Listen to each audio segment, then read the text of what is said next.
Welcome to Get Frank, a radio podcast from your friends at St. Francis. At Get Frank, we're all about real talk, real life, and real faith. With God, we'll dive into what it means to live with purpose, navigate big questions, and get to know Jesus like never before. Whether you're rock solid in your relationship with God, questioning everything, or just here for good conversation, let's get frank. Hey, good morning. Hi, Angel. How are you? I'm good, Shannon. It's good to be with you. I'm really glad that even though this is nerve-wracking, that we decided to do this. And I think we're doing it for the right reasons. Yeah, it's, to be able to join with others and just share life and share experiences and places where we've kind of fallen short and places where we've found hope and healing and abundance and all the things in between. It's just going to be great to be able to share that with everyone, anyone who's ready and willing and has an open heart for listening. Well, and we've been given an opportunity to do just that, just to have real talk about the highs and lows of our lives, who's with us in our highs and lows of our lives, and how important community is, how important authenticity is in your life. Yes, you can't, I think one thing that you and I have learned over the years is that you just can't keep wearing those masks, right? You have to drop the masks if you want to have a fulfilling life. And whatever that looks like. Amen, sister. I have an Academy Award in pretending all of this time. So I'm just thankful that we're here together, that the Lord has brought us together at our work to do something for the greater good. And I hope that people will be as inspired to get real and get to know Jesus. That's all we want. Hey, so one person that was really, or more recently has been pivotal for me in my journey has been our priest, our pastor, Father Dave. He has been so influential in my life. He's such a great teacher. And hey, I think we should go ahead and kick this show off by sharing a little bit from Father Dave himself. Each Lent, we do a homily series on topics relevant to the big questions in life. This year's homily series, which starts today, will be centered around the human search for meaning and purpose, addressing big questions such as, what do I seek? Who am I? Why a God? What's the significance of my life, my story? Who is Jesus, and why should he matter to me? Am I saved? Will there be an afterlife? And why the need for a church? All of you are going to die. And what a horrible start to this homily series. We're all going to die. No one gets out of this life alive. If you've ever walked through a cemetery, you see rows and rows of tombstones. Everyone who has ever lived has this in common, rich or poor. Everyone ends up 6 feet under a slab of granite, a tombstone. Carved into each tombstone are 2 sets of dates, start date and an end date. The part we often overlook when we look at these 2 dates is the little thing between the start and the end date. The dash is your life. Well, that's a heck of a way to start.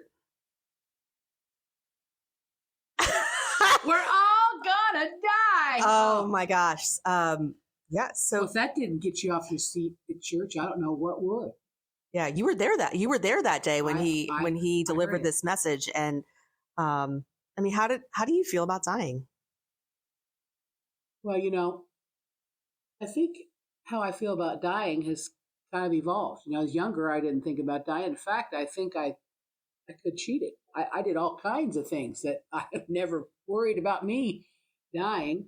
I'm sure all of us in our youth have had a few seasons of doing whatever we want, thinking it's never going to get us. I guess for me, though, just around COVID and in this time, right around this homily, when people were really feeling the fear, like, if they get this disease, if they get this COVID, they're going to die. Well, I was scared as well. I had lived well and eaten well. And so one of those things was like, if you're a little bit overweight or you got this, you got this. I'm like, shite. I'm going down. Right. You Yeah. were in the at-risk I was at risk. category of Yes. people. And so I got filled with fear. what was that fear though? Like, what was driving that fear? What is at the heart of that fear? I wonder. I think for me, wasted resource that God had given me as the vessel of the Holy Spirit. Why should I ever have had to worry in trusting in Him? But I had gone my own way. I had my own self-reliance. I wasn't worried about what Jesus did or said. He certainly wasn't in my daily life. I was full of ungodly self-reliance. So if it was going to get done, I was going to have to do it because I wasn't valuable enough for God to come in and intervene. That's really where I was. I mean, it's a lie. I mean, that's a lie I was told. But I wasn't scared that I would go to hell. I was afraid I was going to miss my daughter. It's that my grandkids. That FOMO and that fear of missing out. That have I done enough? Have I left my mark, my legacy? Are people going to remember me? Are my kids or my grandkids going to even know I existed? And does it even matter? And maybe somewhere in the back of our minds, this idea or this question of, did I do what I was supposed to do while I was here? Right? Did I fulfill this grand purpose? And that is ultimately the question, I think, that rises up in our hearts. And Father Dave has some thoughts on this. So what do you want from your dash? Some people live their entire lives distracted by passing things and never really pause to ask the big questions. What is this all about? What do I want out of my dash? What am I looking for in my life? Maybe it's power. You want to be the boss. You don't want to spend your life working for other people's dreams. Okay. Maybe it's money. A lot of people think that if they have money, then they'll be content. The house, the car, the right zeros in their bank account, the retirement fund. Work and work to gain them, and you will be satisfied. Maybe it's to be happy. So, what will make us happy? The whole world is promising us happiness. Everywhere you look, advertisers and entertainment industry are offering us personal comfort and fulfillment. If we would just buy this or that product, or have this or that experience, achieve the dreams they want to sell us, that we look at on our social media hours upon hours a day. Ever wonder why you're there? Here's the problem. So often we dream too small. And we confuse passing pleasures, distractions, and brief satisfactions with the fundamental happiness we were made for. Which begs the question, or a second question, how long do you want to be happy? A couple of minutes, a few times a day, an entire day, a year, a lifetime? For eternity? We all recognize that we have appetites in this life, and some of those appetites we can satisfy pretty easily. We're hungry, we eat, we're satisfied. We're thirsty, we drink, we're satisfied. We want to achieve something, we accomplish it, we're satisfied. But as we go through each day, we have this existential sense that all the eating, drinking, and productivity in the world won't fill us completely. He really sent me back to like reflect on my life's journey, really, and thinking about the different like stages of my life and what made me happy in each of what I thought would make me happy in each of them. When I was in high school or whatever, when I was a kid, it was stuff, right? Just give me the stuff, the right shoes, the right hair, the right house, the right experiences that I could brag about to my friends and win their love and affection, right? And then as I got older, those things shifted, and it became drinking, and it became sex, and then as I got older, workaholism, and those more extreme vices, the sex and the drinking, became food, and running to those things for happiness, to feel complete and to feel whole. And I still fall prey to it even today, when I'm in the throes of fear or anxiety or whatever, just discomfort, difficulty. I'm still going after that food to give me that soothing pat on the back that that it does provide, but is so temporary and is so unfulfilling in the long run. What were some things that you fell into? What are some traps? You're seeking happiness, and well, I think that people who know me would say Shannon's one of the happiest people I've ever met in my life. Mm-hmm. Yes. I'm full of joy, I'm full of fun, and I'm a life of the party. Well, that's from years of pretending that I was enough. In that dash, I have had seasons of just not feeling like I was enough. Mm. Comparing myself to others. If I just had this job, people were going to think that I've made it. Or if I'll give you an example. This is a real example. I created my own business, the Walker Promotion, and I created it working out of my house. But I didn't think I was a real business owner because I didn't have a brick and mortar. Things are different now. Everybody's remote, hybrid. But back then, I really wasn't anybody to be reconciled with. So I got the little place, and I got a bigger place, and then I got a third place. So I think I finally made it.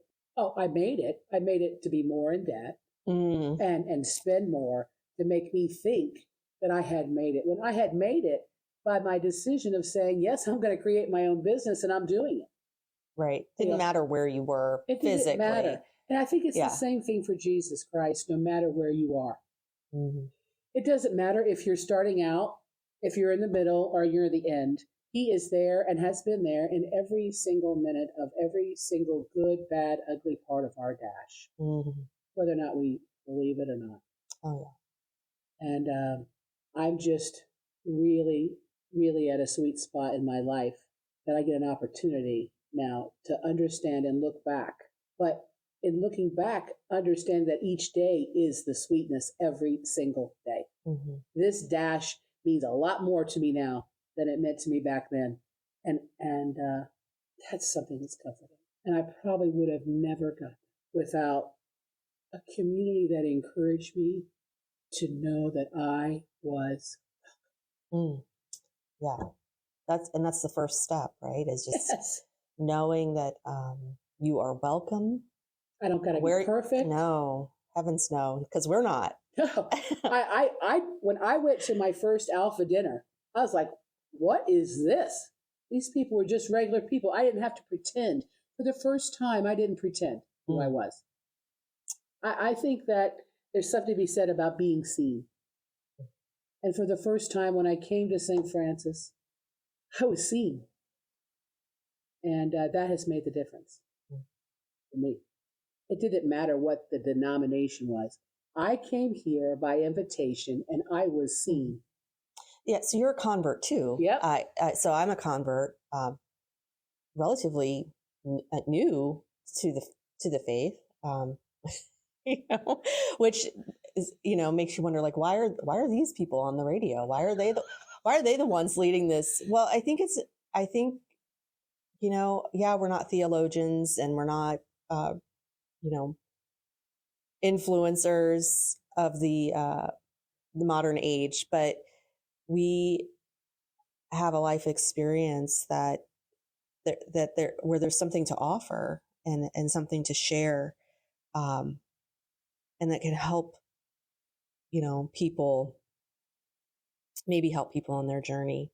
I think about where I was in those earlier seasons of my life, and there were really dark days. Like you said, you put on this mask that everything's good and perfect and you're happy and you're having fun and you're that everything's great, but really on the inside, there's this darkness and this anxiety, and it's that's more prevalent today than it probably was back then. Absolutely. Father Dave in his talk, he later talks about, we won't play that for you, but he later talks about some statistics, and this is a few years ago. I'm sure it's even higher now. 25% of us are walking around every day with different forms of mental illness, types of anxiety or depression. And I see, and again, that's the poverty that I see in people, the hurt and the pain and the struggle that we're all of us on some level are going through. And, we're not alone. No, I'm sure there's a bunch of us control freaks out there. Because really, if you start thinking about and breaking down anxiety and fear, it's the fear you don't have control. So fear that this is going to happen and I don't want it to happen. Fear I'm going to get sick. Fear I'm not going to have the right husband. Fear I'm not going to have the money to pay my electric bill. Fear I'm going to have a child who will grow up and say I wasn't a great parent. I mean, we have fears, and most of those fears are beyond our locus of control. And so the first thing that I think was the most important for me in my journey was the fact that I don't have control. You have got to figure out the one thing, and that is you got to surrender it all. Surrender your idea of what you thought was real happiness. And start digging in. Look at yourself.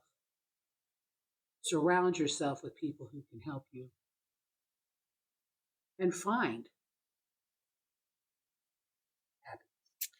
And I'll tell you what, it's not going to be Nike sneakers, and it's not going to be this, and it's not going to be this house on the hill. It's going to be something much more intentional. Well, and really something you can't see or touch it. Oh. I mean, you can, but you can't. It's hard to explain, and that's the challenge. I was telling my mom the other day, we were talking about just all the things, all the changes, constant changes, and I said the only thing that I think we can really rely on is God Himself. And what's so nutty about that is He's not somebody you can actually touch and see. But that is the truth, and that's the paradox, right? The mind bender of our faith and of where we're living. He is the most real thing. He's the faith. That's where our faith has. Yeah. In those seasons, we knew we weren't happy. We knew that there was something amiss. I want to listen to Father Dave, this last clip from Father Dave. You see, at our core, we hunger for more. So if we really want to get serious with this question, what do I seek? I think we have to ask ourselves, if you could be happy forever, would you turn that down? Now, this might mean delaying certain pleasures and temporary satisfactions along the way toward being happy forever. But wouldn't the sacrifice be worth it? In fact, doesn't the sacrifices of some of the things we make in this life make what we sacrifice for all the more meaningful? And don't they also make us all the more aware of what is really important to us in this life, and thus enhance all the other parts of our lives? Now we're getting somewhere. Here's the bottom line. No matter how much we try to fill up our lives with the stuff of this world, there's always seems to be the gaping hole within us, reminding us that there is still more to our lives. There's still more room in us for something more than what we can gain simply on our own, or even with a whole bunch of other people and other life experiences. Follow this. In the United States today, I mean, we know there's more. There is more to the empty promises of this world. You know, happiness is not at the bottom of that bottle. It's not in the shopping bag. It's not in the fresh baked donut. It's not. And I know that for me, the first thing that's really scary is actually coming to terms with that, coming to grips with that, and being honest and real and just owning that that reality. And then the next scary thing is actually doing something about it. Oh crap. That's hard. There are two sayings that come to mind. And one is that we will finally make, here it is, we will finally make changes when the pain to stay the same is greater than the pain to change. Ooh. We will finally make changes when the pain to stay the same is greater than the pain to change. Like, we know it basically choose your hard, choose the difficult path that you want to take, because all roads are difficult. But if there's one that you know is going to lead to happiness, and one that you know is going to lead to despair and anxiety and depression and anger and broken relationships, it almost becomes a bit simpler to pick what we ultimately want to pick, or, you know, which path to take. And the other thought that came to my mind is also like, this thought about, instead of a sacrifice or delaying gratification, or change, or this change, it actually becomes more like we're reframing the goal through a new lens. Kind of an analogy for this is I used to be frantic about getting dinner ready for the family. Every night I would mull over it and just put myself into literally a panic, worrying about what to serve, making sure that it was ready, making sure that it was unbelievably delicious. Yummy. So important, right? I'm sure it was plated well too. Oh, of course. The My background in food, the food industry would definitely dictate that. But I was putting myself into a frenzy over this. And the only person that was asking that of me was me. My husband didn't, not that he didn't care, but it wasn't like, at the end of the day, he didn't really care. You know, he wants to be with his family. He wants, of course he wants to be fed, but the content of it isn't what mattered. It was the people who he was with. And so what I'm saying is I think we sometimes put these really unrealistic expectations on ourselves, and we need to reframe our expectations in light of what is really important. What is most important? It wasn't about having some fancy dinner on the table that was delicious and perfectly prepared. That's nice. But it was really more about the end goal, which was being with my family, showing them that I love by my presence and by spending time with them. Father Dave was talking about this Bible verse, and I think I'd like to read it. And it comes from John 1, verse 35 through 39. The next day, John was there again with two of his disciples. And as he watched Jesus walk by, he said, "Behold, the Lamb of God." The two disciples heard what he said and followed Jesus. Jesus turned and saw them following and said to them, "What are you looking for?" They said to him, "Rabbi," which translated means teacher, "where are you staying?" He said to them, "Come, and you will see." So they went and saw where he was staying. They stayed with him that day. It was about 4 p.m. I mean, that's day one of Jesus's ministry, really. He goes and he finds a couple of folks, random guys, right? Just run-of-the-mill folk, and invites them. Come check out what he's doing. Come and see. Come and see something different. You don't have to do anything. Just come and see. Do you remember your come and see? What was your come and see? Wasn't it Alpha? Didn't someone invite you to Alpha? Yeah, my good buddy, Michelle, who I knew in business world. She says, "I want you and your husband to come to this dinner. There's no strings. Mm-hmm. I think this is something that you guys really might need and want." Yeah. And thank Michelle. Yes. For reaching out and not being afraid and being bold. Because you know what? My husband and I, we were searching. We were looking. Mm-hmm. The whole world's probably searching and looking. We just are looking for love in all the wrong places. Yes. I could sing, but I won't. But, for me, thank you for that invitation. And sometimes that's all we need. Mm. So come and see for me. Yeah. My come and see it wasn't an invitation from other people, but I was searching and I walked into a service, and the moment I did, I knew I was home. Yeah.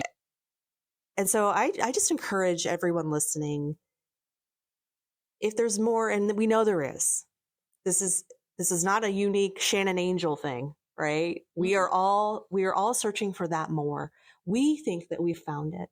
The more for me was Jesus. He changed everything. He did. I was one way. I met him, and then I was completely different. You can't see we're high-fiving right now, but it is a truth that you can. Mm-hmm. So we invite all of you to come and see right here at St. Francis. We have a couple of opportunities coming up this week. First up is Ash Wednesday. We kick off Lent on Wednesday with our Ash Wednesday service. Anyone is welcome to come. We have 3 opportunities at St. Francis, the first at 9 a.m., noon, and then again at 6:30 p.m. If you can't make it in person, we will be live streaming that 6:30 p.m. on our YouTube channel. Let's get ashy! Yes. One way to kick off the season. Yes. Also, something that's really great at this time of year is fish fries. Every Friday from 4 to 7 p.m. in Johnson Hall. Here will be our fish fries all the way through the Lenten season. Yeah, it's a delicious Lenten tradition. We definitely welcome you and all of your friends and family to join us for that. And then on the weekends, of course, we have services, and we would love to see you there Saturday evening, 4:45 p.m. That's more contemporary music. Yeah. Little kind of less Orthodox feel, maybe. Yeah, and if you're looking for more traditional, you like the organ, you like the choir, then come to our Sunday morning at 8:30 a.m. And then again, another great option is 11 a.m. on Sunday morning. Also a more contemporary, very family friendly, lots of families, lots of kids, and our busiest one. So we welcome you to any of those services. We'd love to see you and can't wait until we do. Until next time. Get frank. Get frank. Thank you for tuning in. We hope you'll share the show. New episodes air every Sunday. So until next time, get real, get inspired, and get to know Jesus.